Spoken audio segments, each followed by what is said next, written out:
إن الحمد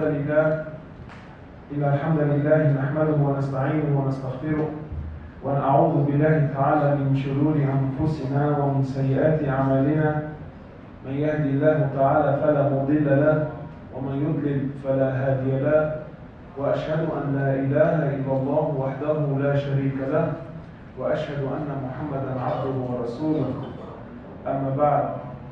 My dear respected brothers, we start first and foremost by praising Allah Azza wa Jal, the King, the Master, the Sustainer, the Creator of everything that we see and everything that we don't see.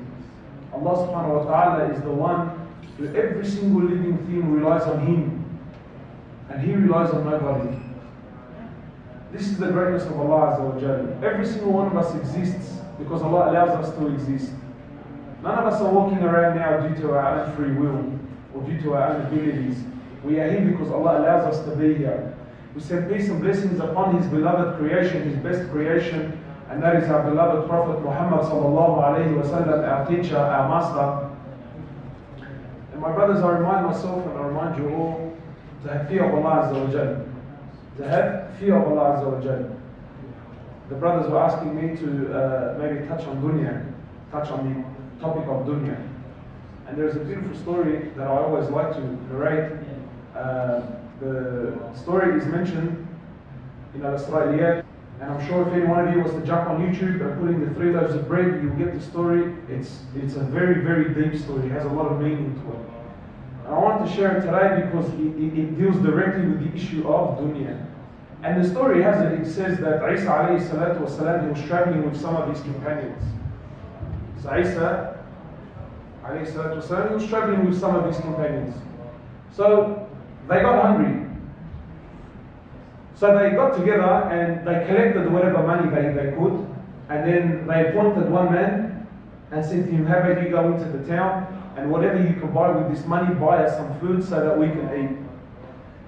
So this companion, he took the money and he goes into the town, and when he gets into the town, he uses his money and he realizes that all that this money could buy was 3 loaves of bread.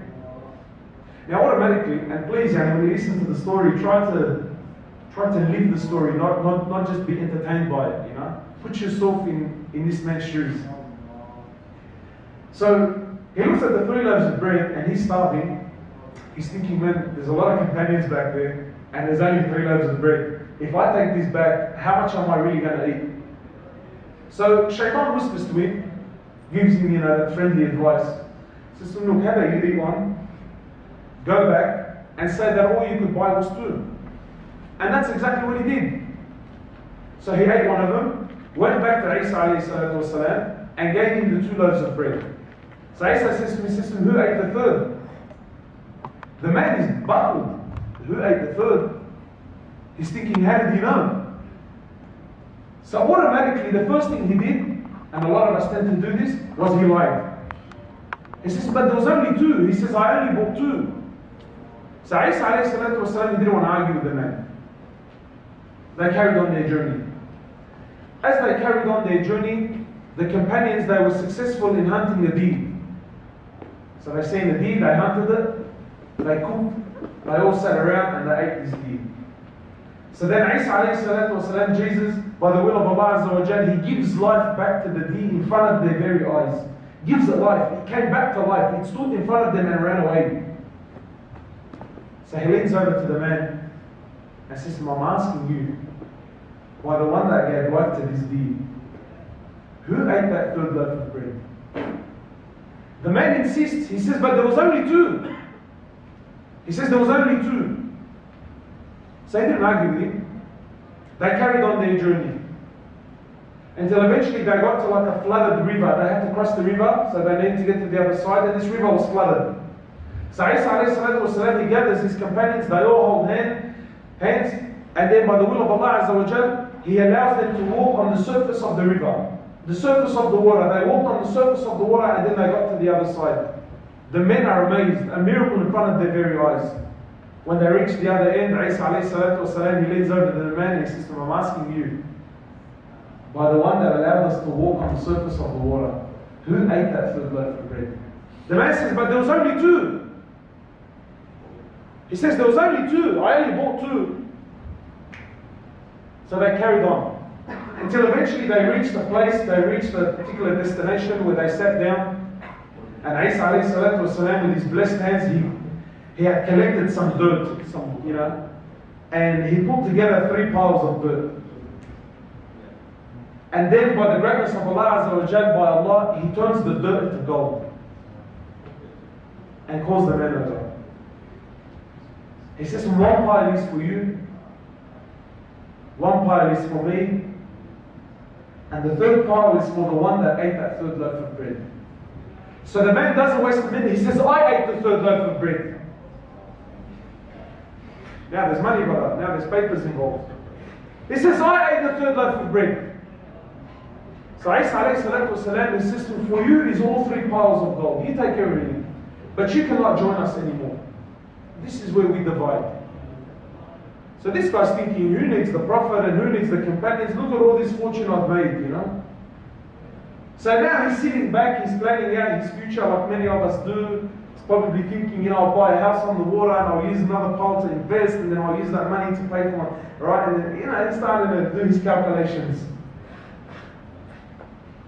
Shortly after, these 3 thieves came along. They see the man and the 3 piles of gold. The first thing they did was they killed him. So now the 3 men are thinking, well, look, it's pretty straightforward. There's 3 piles of gold, there's 3 of us. But they too were hungry. So they spoke amongst one another and then they said, look, how about one of us takes some money, goes to the town, buys us some food. We'll come back, we eat together, everyone takes his money and we all go our separate ways. So one of them volunteers, he says, look, I'll go into the town. He grabs some money, he goes into the town, but then on the way he's starting to think. He's thinking, what's the bet? They're planning something against me. And while he was buying something, the other 2 are thinking, what's the bet? He's planning something against us. So the man gets there, he buys some food and then he poisons the food. On his return, the 2 killed him. They sit down to eat the food that he brought. Little did they know it was poisoned. Shortly after, they also died. Some time later, Isa alayhi salatu wasalam walks back with his companions. He sees his former companion, the 3 thieves, and the 3 piles of gold untouched. So he leans over to his companions and he says to them, this is Hayatul Dunya. He says, this is the life of this world. And this is what it will do for whoever runs after it. My brothers, this dunya, as I say many times, it's crippling the ummah. It's poisoned every single one of us. We have forgotten our purpose on earth. We have forgotten that we are going to a place that is far greater, and our vision has become extremely short-sighted, and all that we can think about, and all that we can dream about, and all that we can hope about, and all that we sleep about, and all that we work about, and all that we study about is this world. And what is the reality of this world really? Rasulullah sallallahu alayhi wa sallam, hadith after hadith, hadith after hadith, is exposing the reality of this world. What is it really? What do you take with you? He says, sallallahu alayhi wa sallam, he says, يَتْبَعُ الْمَيِّتَ ثَلَاثًا أَهْلُهُ وَمَالُهُ وَعَمَلُهُ. The Prophet of Allah is saying, brother, 3 things will follow you to the grave. 3 things will follow you to the grave. He says, your family, your wealth, and your deeds. He says 2 of these things will bury you there, and only, right? He says the 3 of them will take you, that will bury you. 2 things will come home, and only 1 thing will remain with you there in the grave. He says your family and your money, they come back home, then they start fighting it out with one another. No, he left me this, no, he left me that, no, what did he leave for you? No, this is how much he left for me. And you and I, my brother, what are we left with at the grave? What are we left with? Nothing. We're left with nothing. We're left with what? We are left with our amal. Shaitan makes us think, we're so hungry, we're so eager for this world. We're collecting and collecting and collecting and collecting, and for what? Brother, you can't take it with you when you go. When they bury you naked like the day your mother gave birth to you. You don't take anything with you. What did one of the kings of the past say? He says, when you bury me and stick my hands out of the grave. So his men were thinking, what's we're not understanding this sticking the hands out of the grave. He says, let it be known to the world that this king, when he went, he took nothing with him. He went empty-handed. He went empty-handed, brother. He took nothing with him. My brothers, the Muslim and the Muslimah needs to understand this world is not for you. And then even Allah subhanahu wa ta'ala, He says in the Quran, He says, بَلْ تُحْتِرُونَ الْحَيَاةَ الدُّنْيَا وَالْآخِرَةُ خَيْرٌ وَأَبْقَى. Allah is speaking to you, my brother. Allah, your creator, the one who designed you, the one who designed everything around you. Allah is saying, do you choose this world after the hereafter? بَلْ تُحْتِرُونَ الْحَيَاةَ الدُّنْيا. What is this world compared to the hereafter? Rasulullah sallallahu alayhi wa sallam, he says, مَا الدُّنْيا فِي الْآخِرَةِ. The Prophet of Allah, my brothers, Rasulullah sallallahu alayhi wa sallam is saying, what is this world compared to the hereafter? What is it? He says it's like one of you is to dip his finger into the ocean. One of you is to dip his finger into the ocean and see what comes back. What do you return with? Have you ever done this before? It's that little drop. You know that first big drop and then it falls? He says that is this dunya and the vast ocean is the hereafter. My brothers, does it make any sense that we give up this ocean for that little drop that's on your finger? Does it? Wherever I go, wherever you go, and you speak to the boys, brother, how was your iman? Oh, brother, it's not the best. Brother, why? Oh, brother, I'm busy. What are you busy doing? Oh, brother, you know how it is. Well, it's just work and business and studying, and I'm doing this, and I'm coming in, I'm going there, and whatever have you. And he's spending his whole life doing all of these things, and he's forgetting his purpose. Brother, Allah subhanahu wa ta'ala, He didn't create you. My brothers, please, we need to understand. Allah subhanahu wa ta'ala, He didn't create us, for you to work hard and buy cars and buy fancy houses and mashallah go on holidays at the end. Allah subhanahu wa ta'ala didn't create you for any of this. This is not the reason why you are on earth. Allah subhanahu wa ta'ala created you for a reason, for a purpose that is far greater. Allah subhanahu wa ta'ala says, I've created you for worship. You're in this world for how long? 50, 60 years. He says, you worship me in these 50, 60 years. If you pass the test, for you is a paradise, an ever-living abode. تجري من أنهار تجري من تحتها. He says, جنات تجري من تحتها الأنهار. He says, a paradise under your feet, rivers flow. خالدين فيها أبدا. You will be in there for eternity. What is this world? He says, sallallahu alayhi wa sallam, the Prophet of Allah, he says in the hadith, he says, لو كانت الدنيا, that if this world, this world that we're so attached to, man, we're so in love with. Speak to any one of us, honestly, if we are really sincere and we are honest. Any one of us now, grab any young man, any old man, grab any sister, any married sister, anyone. Tell a sister, what is your dream? Muslims, tell him, what is your dream? What is your ideal life? Brother, of course to worship Allah, brother. What do you? But in the process, the ideal life is to earn that right degree, making big money, very little work. We own my house, I own it outright, Got this beautiful car in the driveway.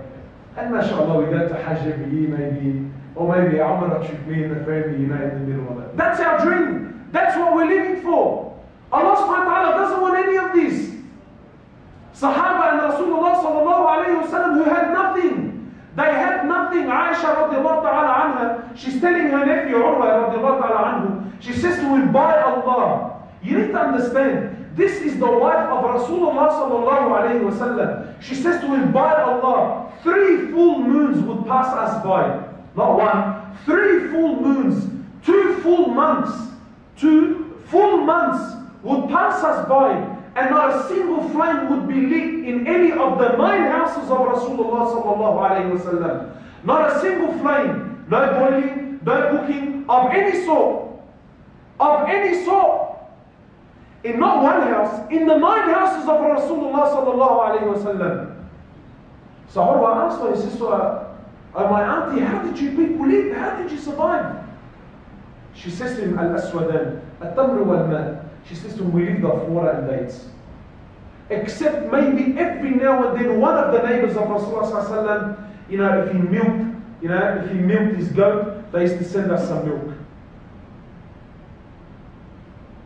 This was the life of not mashallah, our teacher, our sheikh.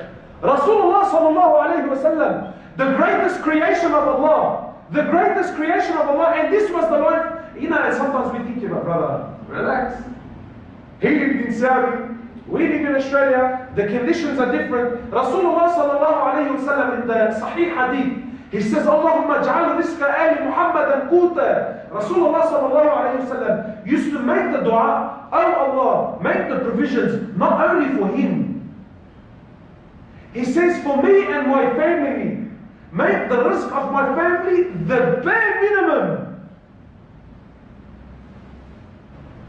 He wasn't concerned about this life. He wasn't concerned. This world is nothing, my brothers. Wallahu azim, it's nothing. It's a deception. It's a dream. Allah subhanahu wa ta'ala, He says in the Quran, He says, وَمَا الْحَيَاةُ الدُّنْيَا إِلَّا مَتَاعُ الْغُرُورِ. Allah subhanahu wa ta'ala says, and what is this world? What is this world? Hassan al-Basri says, he says, this world is but what?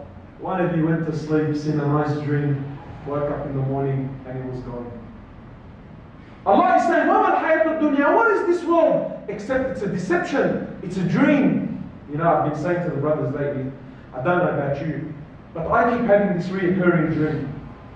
Is anyone here who keeps having a reoccurring dream? Anyone? No? I keep having this reoccurring dream. It's a silly dream. It's a funny one. But I keep having this dream that I can jump very high. And I've been having it for like about 8 years now. Alright? Yeah, honestly, I don't know what it is. Maybe, I don't know what I'm smoking before I go to sleep, or I don't know what I'm on, right? But it's this dream. Yeah, I maybe have it once a year. Maybe once a year. It's this dream that when I go to sleep, I imagine that I can jump very high. I mean, like, it's almost like I'm flying. Yeah, and from here to Lakemba, it's like 2 jumps.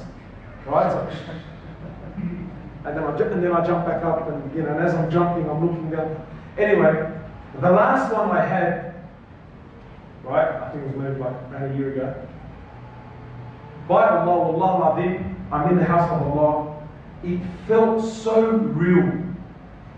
It felt so real that when I woke up, and I live in Guildford, when I woke up, it didn't feel like it felt like I was still in the dream. So I woke up out of the bed, and when I got up, I came to jump. And I realized, hang on, I'm actually not going anywhere. I thought, wow, it felt that real. That's how real this dream felt. And honestly, how many of us, and please boys, we're kicking back now, let's be honest. How many of you have really had that dream? Every one of us has had that dream. You know the dream when you're on Vaucluse, mashallah, in Double Bay somewhere. You got that, that double, triple story house. That beautiful house that's on the water. You got this gun of a wife, 6'2", looks like a Ferrari. You look outside the window and there's this beautiful BMW X5 parked in your driveway. And you think, yeah, that's it. And then you wake up in that dream, you wake up and you realize that you're living in your father's granny flat in Auburn. And the Ferrari-looking wife looks like a maxi van, 4-seater. And then you look outside and what was supposed to be an X5 in the driveway is a repairable write-off Mazda 3 you've been trying to sell for 6 months, but no one wants to buy it because it's on revs. But we're all living this dream. We're all living this dream. Like you're going to take it with you. My brothers, how many people came before us and left? What did they take? What did they take? Brothers, we're here to worship Allah. We're here to worship Allah. Please understand, Allah doesn't care about these trivial things. Allah doesn't care. Rasulullah sallallahu alayhi wa sallam, he says in the Sahih Hadith, he says, لو كانت الدنيا تعدل عند الله جناح بعوضة ما سقى كافرا منها شربة ماء. The Prophet of Allah is saying that, my brothers, if this world, he says it doesn't, but if this world was to equal in the eyes of Allah the wing of a mosquito, Allah wouldn't give a single kafir a sip of water to drink. And really logically, you imagine, this kafir or this disbeliever or this enemy of Allah, he's an enemy of Allah, he's an enemy of Rasulullah sallallahu alayhi wa sallam, he's harming the Muslims, yet Allah subhanahu wa ta'ala still gives him on a daily basis. And he's not just giving him, he's giving them fame and empires and businesses and millions of dollars and women and cars and everything that you and I desire so much. Allah is giving them, and He's giving them in an abundance. He's giving and giving in an abundance. Why? Because Allah doesn't care. It means nothing to Allah anyway. My brothers, this world is going to be destroyed. Do you not understand? It's not a guessing game. Allah is definitely going to destroy this world. He's definitely going to do it. So what are you investing in, really? What are we investing in? You know, I've been speaking to brothers in Auburn. They've come from Pakistan and they've come from India and I'm sure there's many brothers here that have come from Saudi or from... They've left their families, left their homes, left their friends, left everything that is dear to them, everything that makes them feel special, everything that had any sort of value to them. And they've come all the way to this country, and they're going through hardships and struggles and finding a place to stay, and there's that, there's that uncomfortableness of, that first 6 months that's so difficult, and you sleep every single night thinking, what am I doing here? And I just want to go back home. And then they enter a university, and they're not made to feel welcome. The community doesn't make them feel welcome. And yet he struggles and struggles and struggles, and he puts up the fight, and he takes on the battle, and he takes it on, and he takes it on until eventually he reaches his goal. And then what? Look how much effort we go through for dunya, for a little price in this world. But to taste the sweetness of Iman, brother, I'm busy. Brother, I'm busy. Brother, look, I really want to change, but maybe just not right now. My brothers, please, wallahi, this, one of the names of the Day of Judgment, it's called the Day of Regret. It's going to be called the Day of Regret. My brothers, when death comes, the angel of death, he doesn't send you an email. The angel of death doesn't tango you or send you a WhatsApp message saying, hey, what you doing now? I'll be around in a week. When he comes unannounced. And what's our condition going to be? Really honestly, what's our condition going to be?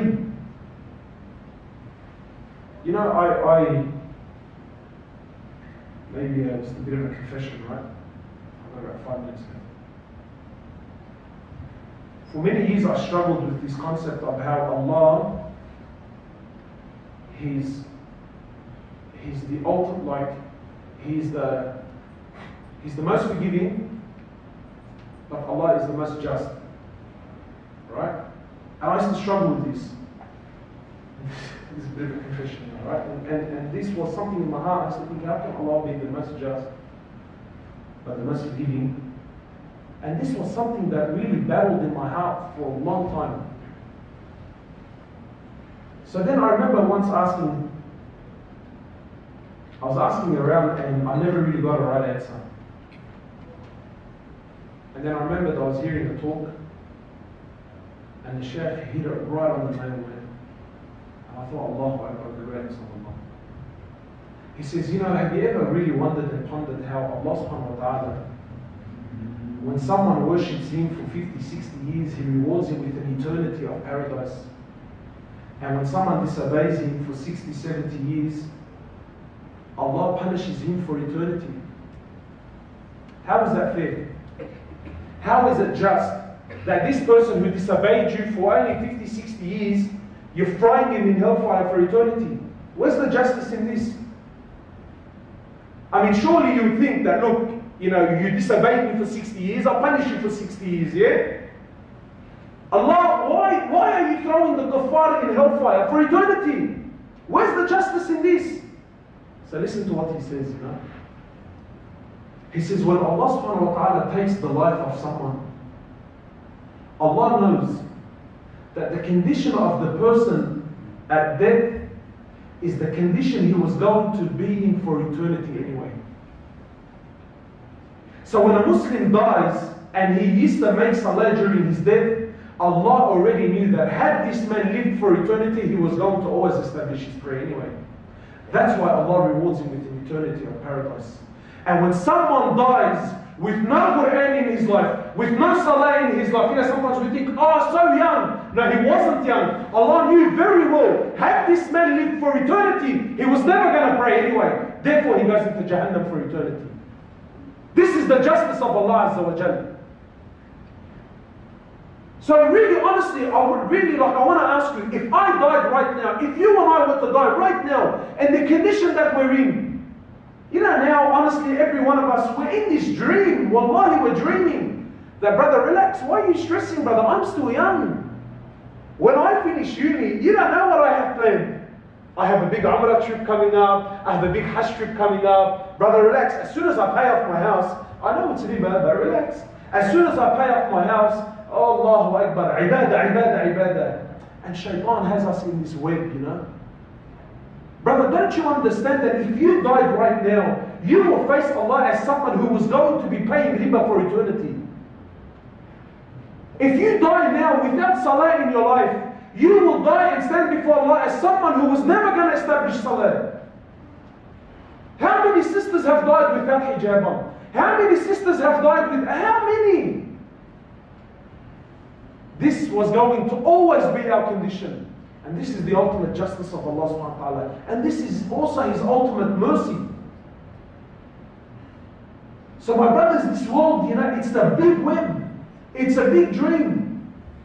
Shaitan has us so wrapped, and we think, you know, hey, brother, relax. I have it all under control. Brother, millions said the same words before you. Millions said the same words before you. And they failed miserably. What makes you think you're so good? So my brothers, to come back to the issue, you need to understand that this world, it's not for us. This world, no matter how much you have in this dunya, it will never satisfy you. Haven't you, like, you know, I mean, I use this example all the time. Does any one of you remember his first car? Does anyone remember his first car? But can I just get a show of hands? Anyone that can remember his first car? Yeah? Do you remember what a piece of crap that thing was, man? My car was the biggest bomb in the world. But when I bought that thing, bro, I'm telling you, you know what, this Ferrari dealership has nothing on me, man. I was sitting back thinking, this is it, bro, this is the bomb. Not the bomb, like the bomb as in the thing. But how long did that feeling last? How long did that feeling last before that car that I thought was so great? I was so convinced that when I get my license, my life was going to change. I was so convinced that, you know, the only misery in my life is the fact that I don't have a car.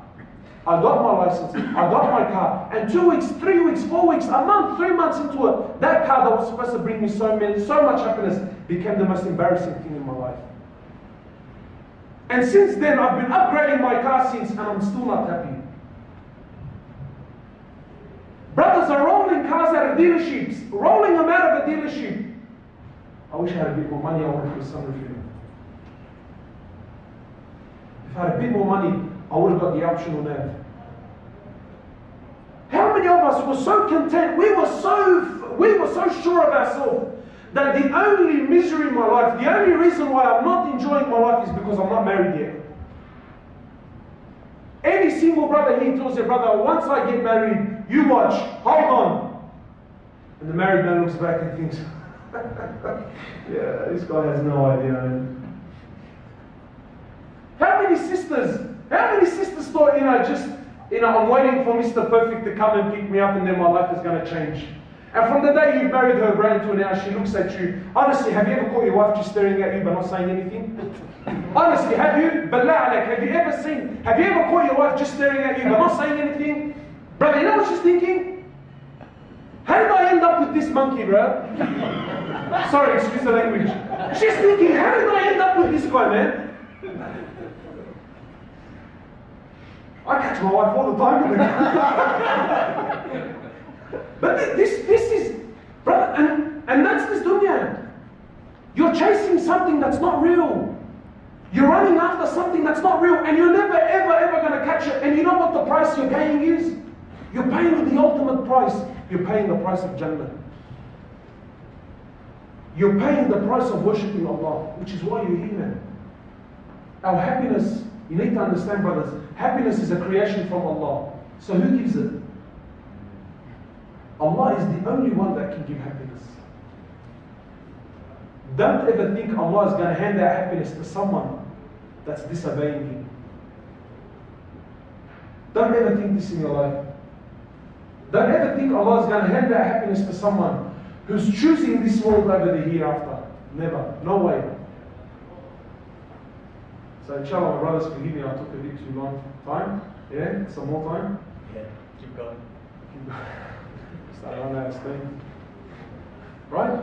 Allah subhanahu wa ta'ala will never, will never give this happiness. And you know what, my brothers, really, every single one of us right now, you know, Allah subhanahu wa ta'ala He says, Ala bi dhikrillah. Allah subhanahu wa ta'ala is saying in the Quran, my brothers, He says, only in the remembrance of Allah, the heart finds rest. And you know, I love this verse. Because Allah doesn't say that the heart finds happiness. Because really, the heart can find happiness in many, many different places. You know, people that are now clubbing, they're happy. They're currently happy as he's doing his sin, he's happy. But is his heart at rest? It's not. And the feeling that every single one of you right now has in his heart, you know that feeling, I don't know that you guys, but I always get a bit emotional, right? You feel that, that tranquility, you know, you feel like, you know what, everything makes sense right now, man. Everything is clean. This feeling that's in your heart can only come from Allah. I'm telling you, no drug, no money, no house, no car, no holiday, no nothing can ever give you that special feeling you're feeling right now, man.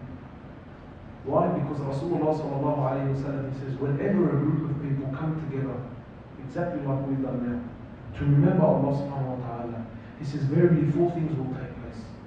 He says, the angels will come down. Brothers, part of being a believer is believing in the unseen. And right now there are angels that are sitting in this masjid.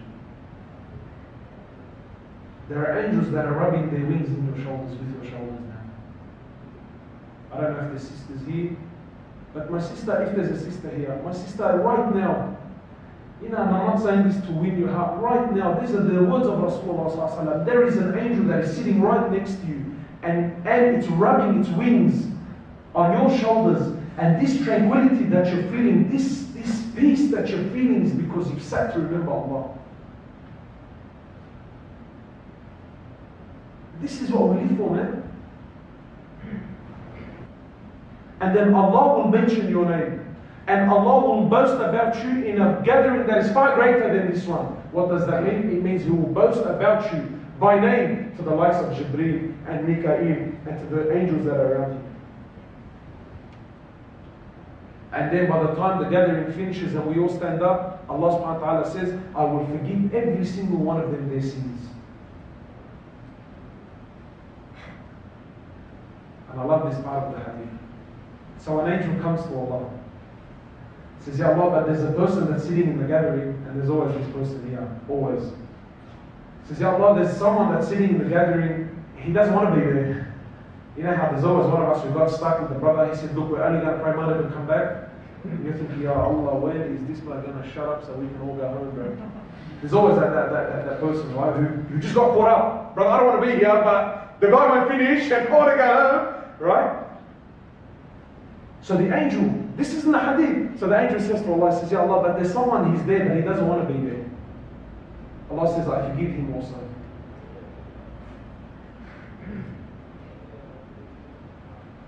You know what's wrong with our lives? Is that these gatherings are missing. You know what's wrong with your household? You know what's wrong with your family? These gatherings are missing in the house. The remembrance of Allah. They're talking about the reality of this world. They're talking about our final destination. Brother, when you walk outside, is it time? خلاص يعني time. Okay, so خلاص. Right. Brothers, when we walk outside, and many of you, mashallah, I've seen before, many taxi drivers, students, whatever you are, I mean, I'm a tradesman, right? Myself, I'm an electrician, so I drive around from job to job. And have you noticed, you cannot move 2 meters on Sydney roads without being bombarded by 500 different advertisements.